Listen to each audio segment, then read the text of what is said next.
जय जिजाऊ जय शिवराय. मित्रांनो, हा ढोंगाडा काय म्हणतोय बघा. बोलाय कोरटकर. पाटील तुम्ही बी खरं सांगा ना, तुम्ही पण खरं सांगा ना मराठ्यांना की मराठ्यांना 2 सप्टेंबर GR मध्ये काय मिळालं खरं सांगा. शासनाने सरकारने शब्दाचा खेळ करून मराठ्यांची फसवणूक केली.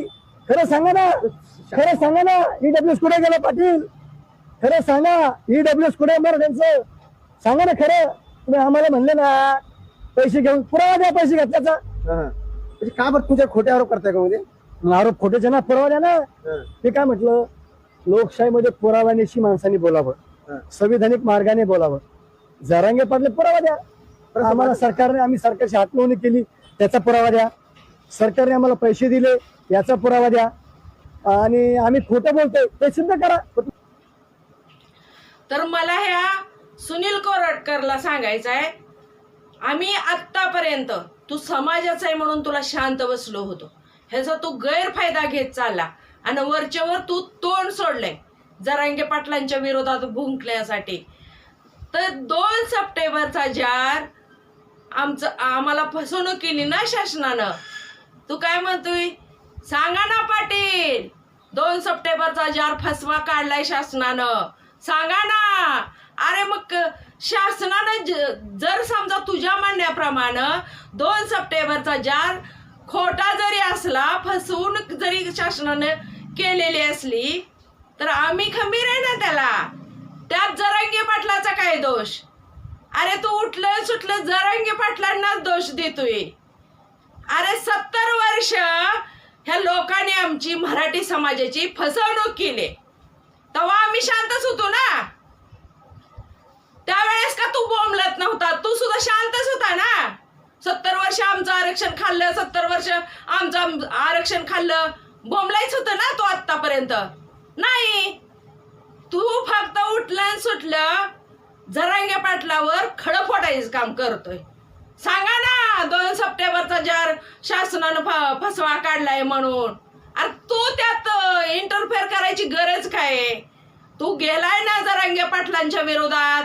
जो बी कोणी समाजाचा असला तरी सुद्धा, जो बी कुणी जरांगे पाटलांच्या विरोधात जाईल तो आमच्या विरोधात असेल आणि आम्ही त्याला विरोध केल्याशिवाय राहणार नाही.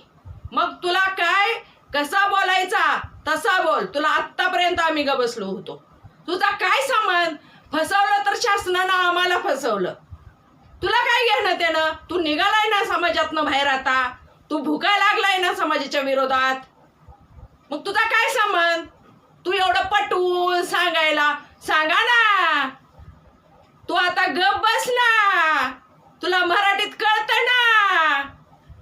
हा, अरे तू एक तर समाज सोडून बाजूला पडायला लागला आणि वर्ण भुकायला लागला. सांगा ना 2 सप्टेंबरचा जार फसवाय ती. अरे शासनानं आम्हाला फसवू दे, आम्ही खंबीर आहे.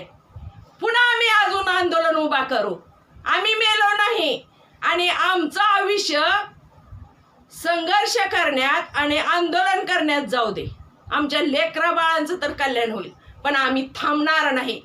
जर तर तुझ्या म्हणण्यानुसार 2 सप्टेंबरचा जार जरी फसवा असला तरी आम्ही परत आंदोलन करू आणि आमचं न्याय हक्काचं 50%च्या आत OBC मधून आरक्षण घेतल्याशिवाय आम्ही थांबणार नाही.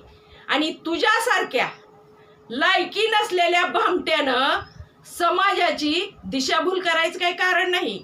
आणि समाजाला सुद्धा माझे हात जोडून विनंती, ह्या भामट्याला आता तुम्ही शांत बसू नका.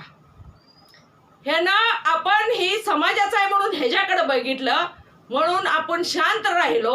जाऊ द्या, ह्याला एक बाय चान्स म्हणून आपण सुधारण्यासाठी संधी दिलती, पण ही सुधारायच्या लायकीचं नाही. ही जाम मॅनेज झालेलं दिसतंय, त्यामुळे हे असं भुकायला लागले. अरे तुझा काय संबंध जरांगे पाटलाला दोष द्यायचा?